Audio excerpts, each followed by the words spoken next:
Circuit redresseur à double alternance. 2. Redressement double alternance. Pour remédier aux inconvénients du montage précédent, c'est-à-dire tension continue de sortie dépendant de la valeur du condensateur de filtrage et difficulté à obtenir un bon nivellement, on a réalisé un autre type de circuit redresseur, où les deux alternances de la tension sont effectivement utilisées.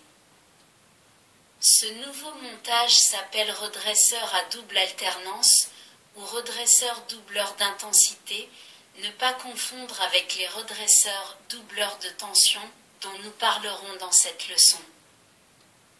Dans ce type de circuit, on utilise deux redresseurs, diode à vide ou à gaz ou diode à semi-conducteur, et un transformateur avec secondaire à point milieu, figure 9. Ce secondaire est partagé en deux parties égales, par le point milieu, relié à la masse. Chacune de ces deux parties, S1 et S2, fournit la tension alternative efficace à redresser. Tout se passe comme si l'on avait deux transformateurs avec secondaire en parallèle et en opposition. Ainsi, lors de l'alternance positive de la tension alternative, lorsqu'il apparaît aux bornes de S1, les polarités sont indiquées figure 10, aux bornes de S2 ces polarités sont inversées. Le phénomène contraire se passe lors de l'alternance négative de la tension alternative, figure 11. On voit clairement, à l'aide des figures 10 et 11, que lorsque le redresseur D1 conduit, D2 est bloqué, alternance positive, et que lorsque D2 conduit, D1 est bloqué. Par conséquent, chaque redresseur devient tour à tour conducteur pendant la période complète de la tension alternative. De ce fait, la tension continue de sortie US a la forme indiquée figure 12. Ce montage nécessite un transformateur avec secondaire délivrant le double de la tension efficace demandée. En effet, si l'on désire une tension efficace de 250 volts par exemple, le secondaire complet devra fournir 500 volts. Après avoir connecté le point milieu à la masse, point commun, chaque demi-secondaire S1 et S2 délivrera 250 volts, soit la valeur requise. En examinant la figure 12, on comprend facilement que la tension continue de sortie US doit avoir une valeur supérieure à celle obtenue avec le montage simple alternance. Dans ce cas, en effet, il n'y a pas d'interruption entre chaque impulsion de courant. Sans condensateur de nivellement, cette tension continue de sortie a pour valeur US égale 0,9 multiplié par U efficace.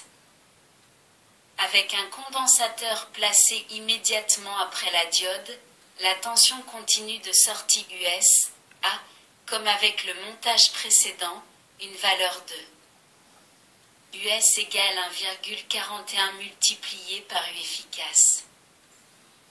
Dans les deux cas, en effet, le condensateur se chargeant à la valeur maximum de la tension alternative, il est normal que la valeur de la tension continue de sortie soit de même.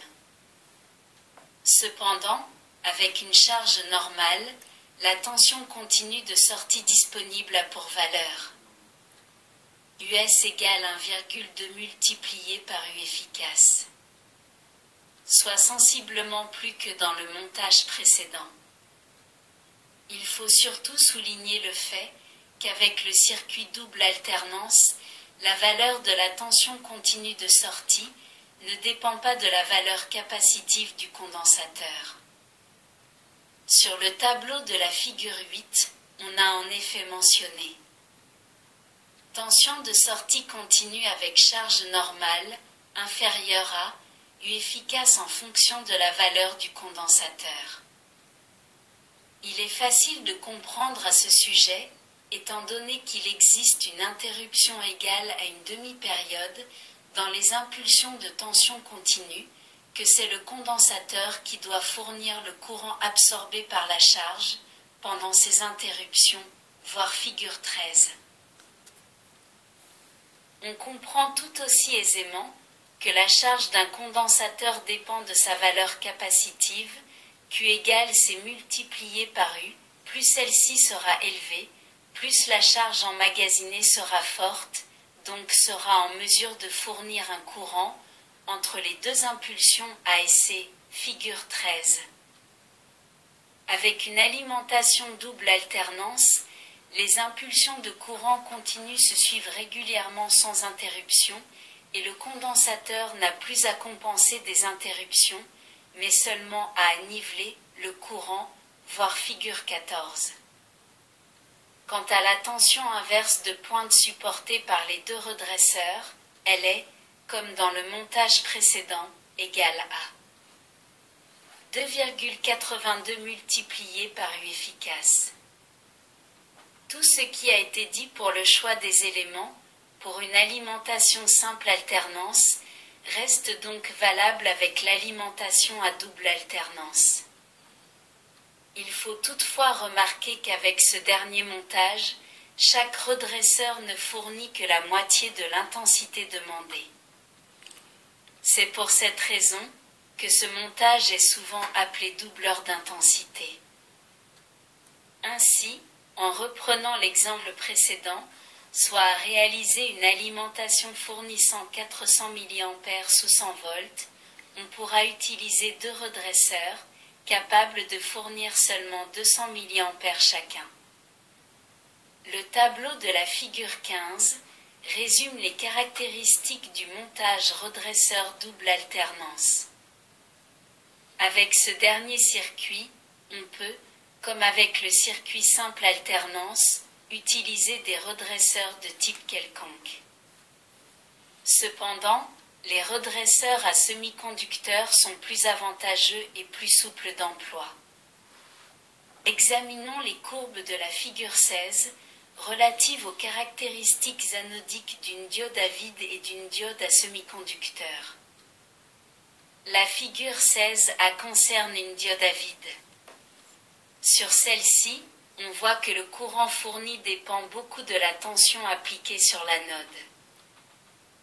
Ainsi, lorsque le constructeur indique pour une diode à vide, I82, par exemple, courant redressé, 180 mA, tension d'anode, 250 volts, le courant de 180 mA représente la valeur maximum.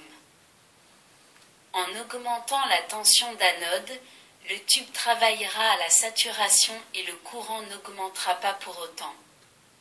Par contre, si la tension d'anode est inférieure à 250 volts, le courant sera beaucoup plus faible.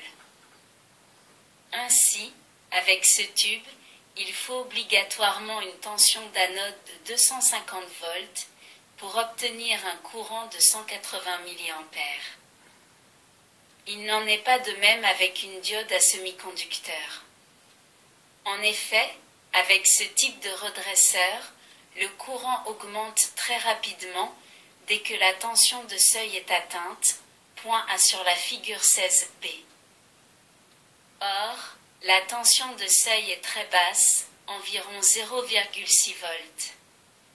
En dépassant la valeur limite de tension fixée par le constructeur, il n'y a pas saturation comme pour la diode à vide, mais emballement et destruction du redresseur. Ainsi, la diode à semi-conducteur SFR 164 par exemple peut fournir un courant de 1 A et supporter une tension d'anode de 150 volts environ. Cette diode fonctionnera encore normalement avec une tension beaucoup plus faible 100 volts moins 50 volts et même moins, tout en fournissant toujours un courant important. On pourra donc utiliser ce composant pour redresser des tensions plus importantes, bien qu'il soit prévu pour 150 volts, alors qu'avec un tube à vide, il convient de respecter la tension donnée par le constructeur, le courant délivré tombant rapidement lorsque la tension appliquée diminue de valeur.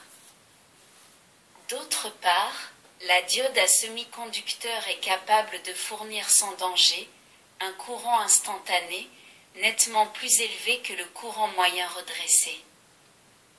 Ce courant instantané peut être demandé par le condensateur de filtre lors de chaque charge.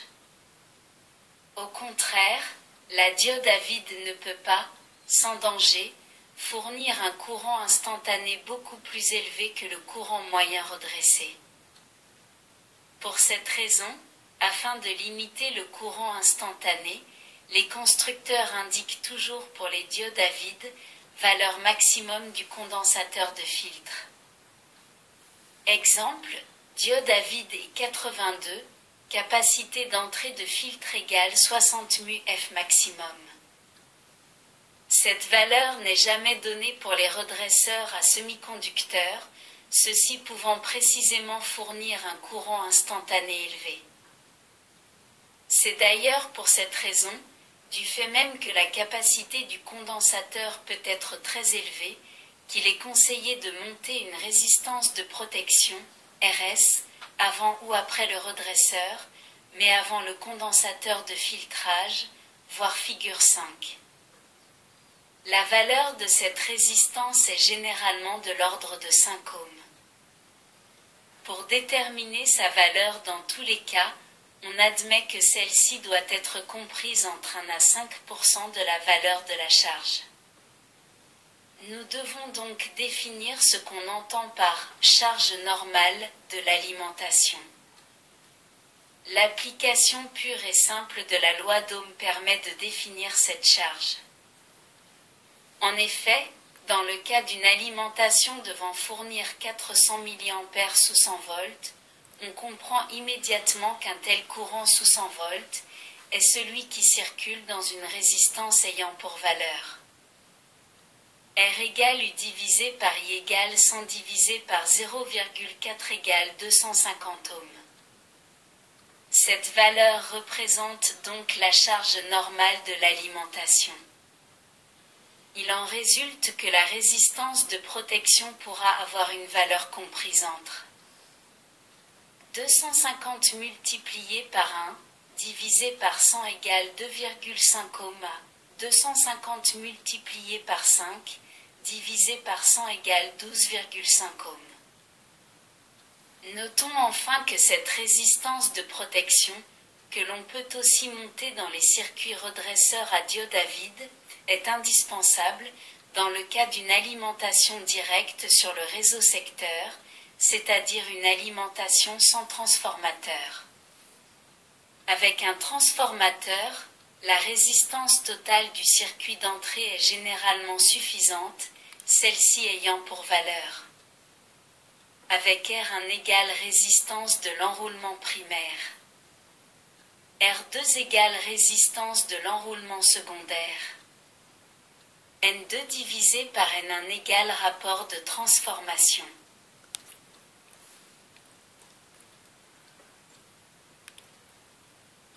Merci de votre écoute.